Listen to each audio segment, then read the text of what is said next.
Em sexto lugar, meus amigos, nós temos o Atlético Paranaense. O Atlético Paranaense também teve seus momentos, suas oscilações, seus altos e baixos, mas o fato é que Luiz Felipe Scolari conseguiu emprestar um padrão tático, um padrão de organização para essa boa equipe do Atlético Paranaense. Um elenco competitivo, com Terans, Vitor Roque. Temos também uma defesa muito bem montada, nós temos Thiago Heleno, Abner Vinícius, Kelvin, entre tantas e tantas outras peças que ajudaram o Furacão a seguir na jornada, na temporada 2022.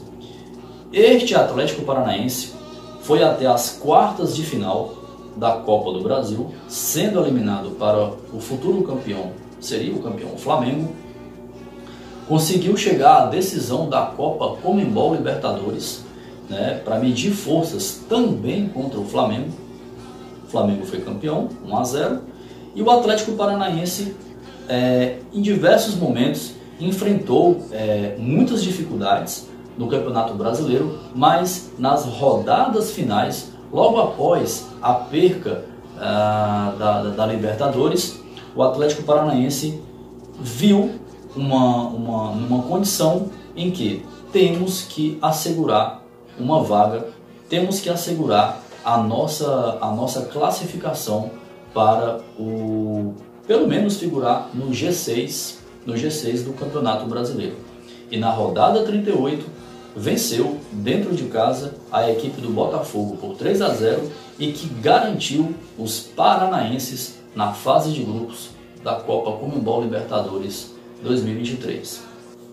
Aí, meus amigos, vem a sétima e oitava colocações. Um Atlético Mineiro, em resumo, o Atlético Mineiro é apontado por especialistas como uma das principais decepções na temporada. Tudo isso pelo seu alto investimento, um elenco robusto, competitivo, mas o fato é que o Atlético Paranaense não conseguiu refletir isto com as condições que normalmente ele apresenta. Um Atlético Mineiro que venceu a Copa do Brasil em 2021, que foi campeão brasileiro em 2021 e que venceu seu campeonato estadual. Aliás, o Atlético Mineiro foi campeão mineiro em 2022. Na Copa do Brasil, num sorteio contra o Flamengo nas oitavas de final, venceu o primeiro jogo, mas foi literalmente engolido por um Flamengo avassalador no Maracanã e encerraria ali a sua jornada na Copa do Brasil, nas oitavas de final. Já na Copa Conmebol Libertadores, o Atlético Mineiro foi até as quartas de final. Perdeu para o Palmeiras nos pênaltis e aí, meus amigos, sobrou o Campeonato Brasileiro. Patinou em diversas rodadas, derrotas improváveis, por exemplo, contra o Goiás. Conseguiu perder por 1-0 em pleno Mineirão, dentre outros jogos com resultados improváveis, mas o Atlético Mineiro, no sprint final, conseguiu garantir ao menos a sétima colocação, o que lhe credencia, lhe qualifica para disputar a fase prévia, a pré-Libertadores, que é o caso também do Fortaleza. Fortaleza, que no primeiro turno praticamente passou, figurou por diversas rodadas na lanterna do Campeonato Brasileiro. Mas isso, meus amigos, provavelmente ocorreu pelo fato do Fortaleza ter dado toda uma atenção especial para a disputa na Copa Conmebol Libertadores. Fortaleza tinha nada mais, nada menos no seu grupo o River Plate. E o Fortaleza conseguiu uma improvável classificação, passou em segundo no grupo e cairia nas oitavas de final, foi até as oitavas de final e caiu para a equipe do Estudiantes. O Fortaleza, então, ainda conseguiu chegar na Copa do Brasil até as quartas de final e foi eliminado para o Fluminense. Aliás, foram dois jogos assim indiscutíveis e uma classificação considerada bastante polêmica, onde o Fortaleza teve momentos que deu muita, mas muita dificuldade para a equipe do Fluminense. O Fortaleza tem sim o que contestar, como justificar da forma como aconteceu. De fato, foram lances polêmicos e que custaram a eliminação do Fortaleza nas quartas de final da Copa do Brasil. Encerrada a participação do Fortaleza na Copa do Brasil, o Fortaleza todas as fichas do Campeonato Brasileiro e fez um segundo turno impressionante. Na rodada final, já no sprint final do campeonato, o Fortaleza depois daquela conseguiu fazer bons resultados. Na penúltima rodada, nada mais nada menos, emplacou 6-0, a maior goleada do campeonato. Fortaleza 6, Bragantino 0, num Castelão lotado. E na última rodada, venceu na rodada 38, eu diria que talvez um desinteressado Santos na Vila Belmiro. Fortaleza venceu por 2-0 e conseguiu a vaga do G8. Fortaleza, a exemplo do Atlético Mineiro, também está garantido na pré-Libertadores. Aí, meus amigos, aí chega o grupo que vai disputar a Copa Sul-Americana. Chega a 9ª colocação. Esta 9ª colocação é pelo São Paulo, meus amigos. O São Paulo, quem vem acompanhando, é um clube que vem enfrentando, um clube gigante, dispensa comentários, muita tradição, títulos, mas o fato é que o São Paulo vem experimentando este sabor amargo. Este sabor amargo, pois perdeu um pouco da sua competitividade, considerado com um elenco curto, com poucas opções, promessas da base, os garotos jovens, como é o caso do Rodrigo Nestor, Igor Gomes, Pablo Maia. Então, Rogério Ceni foi montando um São Paulo de acordo com as possibilidades. Considerado um elenco curto, um clube que experimenta hoje uma gestão para lá de discutível. O clube é apontado, o São Paulo é apontado por um clube hoje que não dispõe de tantos recursos financeiros. Aliás, o São Paulo testemunha uma grave crise financeira, uma dívida que o São Paulo tenta contornar, mas o fato é que o São Paulo enfrenta isso dia após dia. Essa, infelizmente, meus amigos, essa é a verdade que atravessa o São Paulo Futebol Clube. Mas o São Paulo, meus amigos, mesmo com todos esses obstáculos, ainda assim consegue ser competitivo. Conseguiu chegar às semifinais da Copa do Brasil, foi finalista do Campeonato Paulista.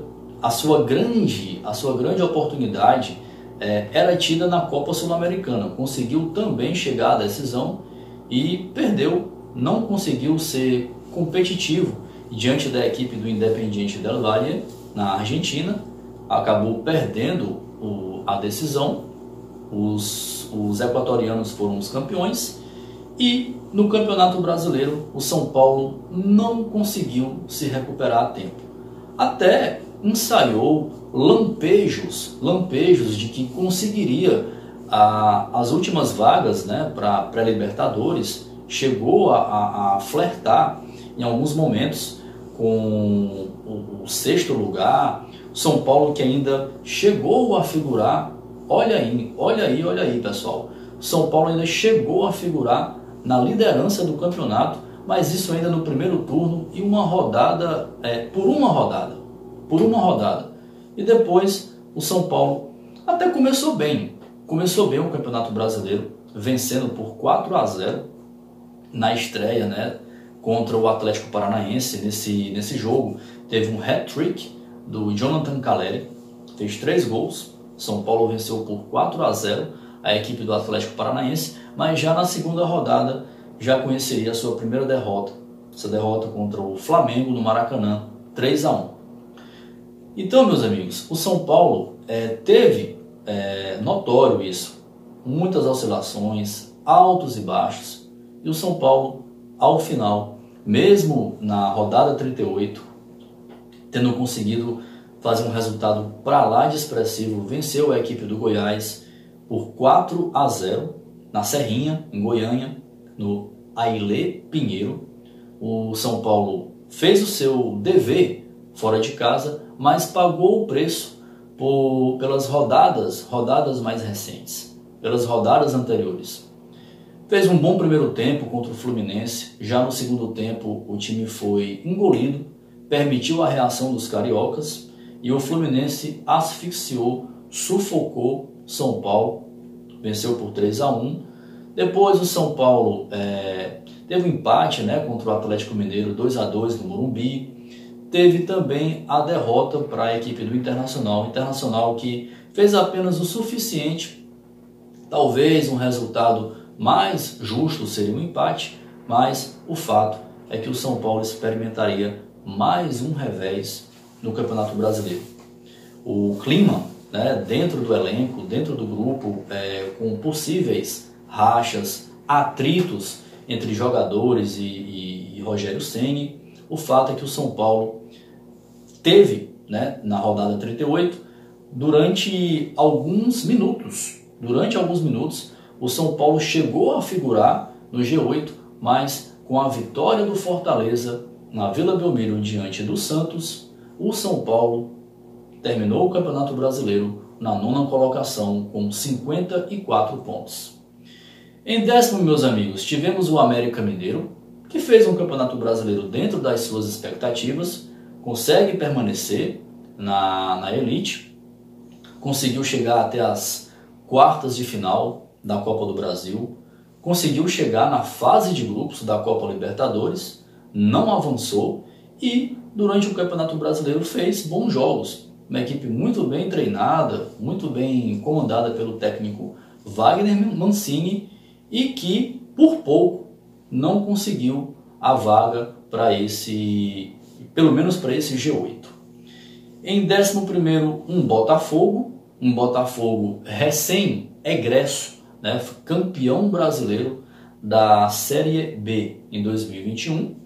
Um Botafogo com essa nova gestão, né, essa nova injeção financeira da SAF, né, John Textor fazendo investimentos.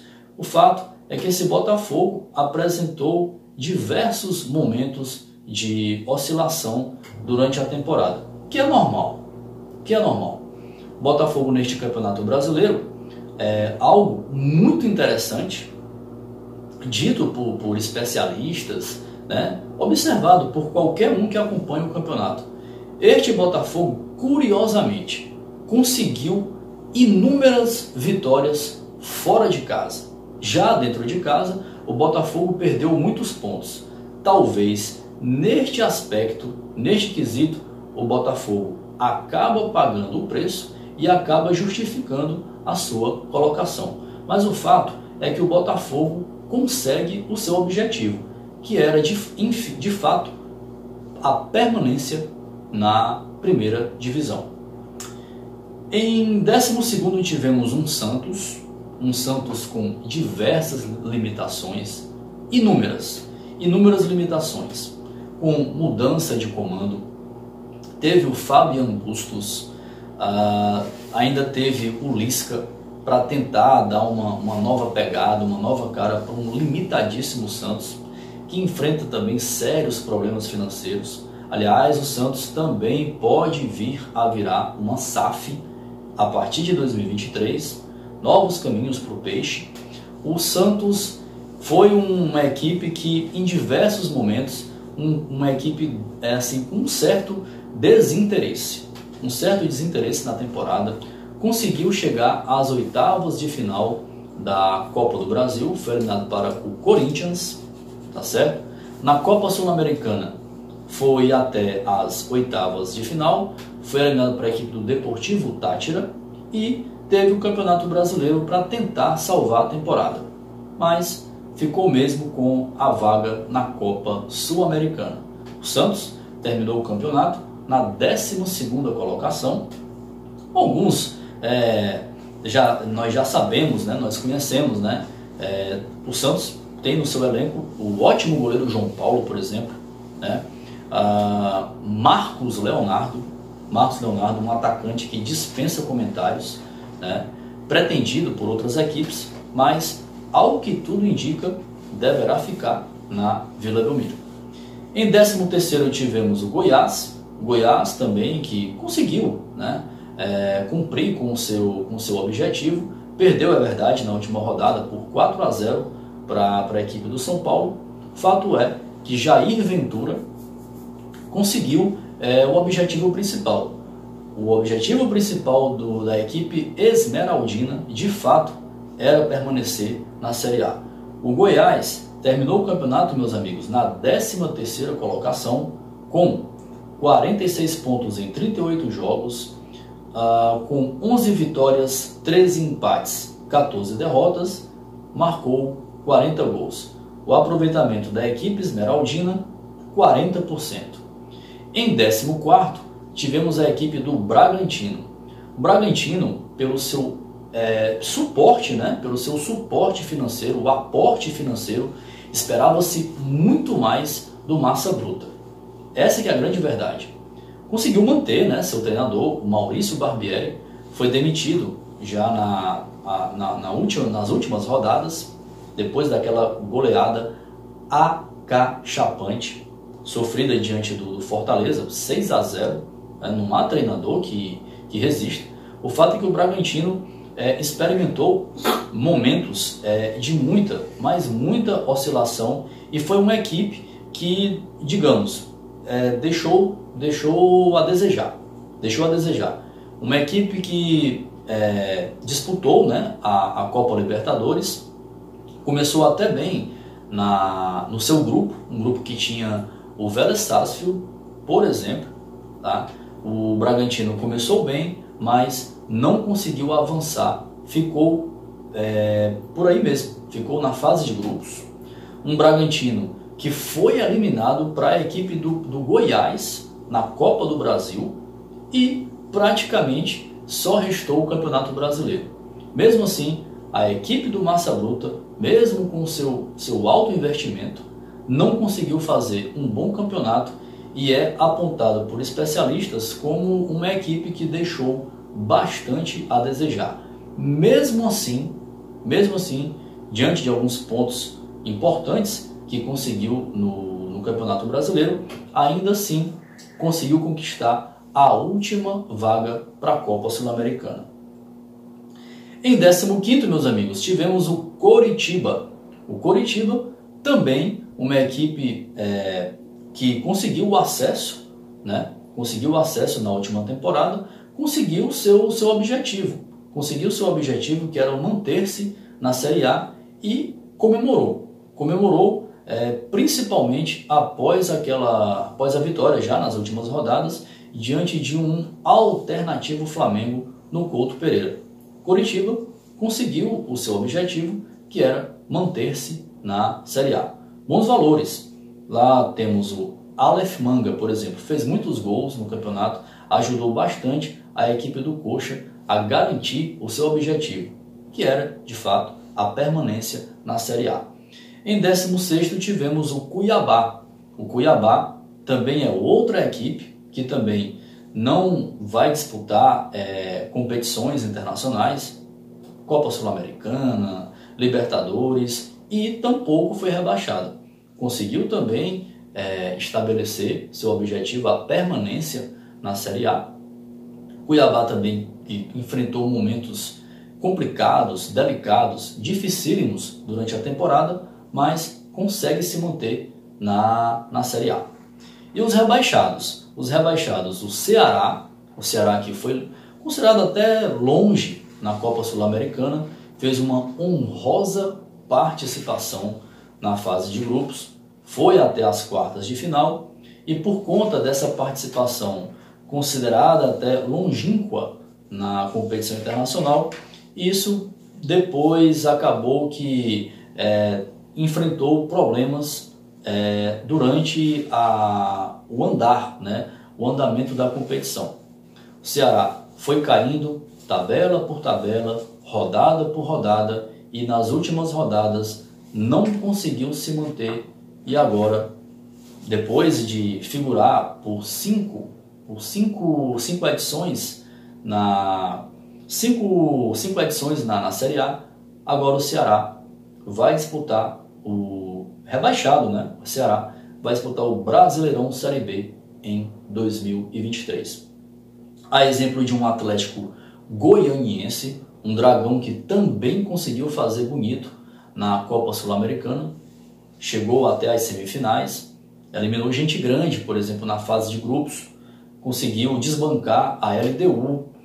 Nas oitavas o time passou muito bem, conseguiu eliminar outro bicho papão, tá? Na competição internacional, na Copa Sul-Americana, eliminou o Nacional, né, do Uruguai nas quartas de final, que teve a recém-chegada de Luis Soares, por exemplo, e nas semifinais mediu forças contra o São Paulo. Contra o São Paulo, meus amigos. Conseguiu vencer o primeiro jogo das semifinais, mas no segundo jogo o São Paulo mostrou a sua força no Morumbi, conseguiu levar para a decisão e o São Paulo conseguiu se garantir na decisão da Copa Sul-Americana, perdendo para o Independiente del Valle na grande decisão em Córdoba. O Atlético Goianiense também foi até as quartas de final da Copa do Brasil, eliminado para o Corinthians. O que acontece? Após estas eliminações nas Copas, o Atlético Paranaense até passou a dar prioridade para a disputa, né, do Campeonato Brasileiro, mas o fato é que o Dragão não conseguiu se manter e vai disputar o Brasileirão Série B em 2023. Também marcado pela mudança do comando técnico, teve Jorginho em boa parte, né, da sua campanha, e Jorginho acabou ajudando o Vasco a conseguir o acesso da Série B para a Série A. E tivemos em 19º o Avaí, a equipe catarinense, o Leão da Ilha, que não conseguiu fazer um bom campeonato. O Avaí teve, em 38 jogos, conseguiu somar 35 pontos, teve apenas 9 vitórias, 8 empates, 21 derrotas. Então isso, meus amigos, justifica o desempenho abaixo. O Avaí esperava a permanência no Brasileirão Série A, mas vai disputar o Brasileirão Série B em 2023. E o Juventude, meus amigos, o Juventude vai disputar, o lanterna da competição, em 38 jogos, 22 pontos, apenas 3 vitórias do Juventude, campeão da Copa do Brasil em 1999. Os japoneiros tiveram 13 empates e conheceram 22 derrotas. Portanto, meus amigos, isso justifica a queda do Juventude para o Brasileirão Série B em 2023. Meus amigos, o recado de hoje era esse. Este foi o desenho do Campeonato Brasileiro Série A 2022. Espero que tenham gostado. Foram muitas informações. Até uma próxima oportunidade, se Deus quiser.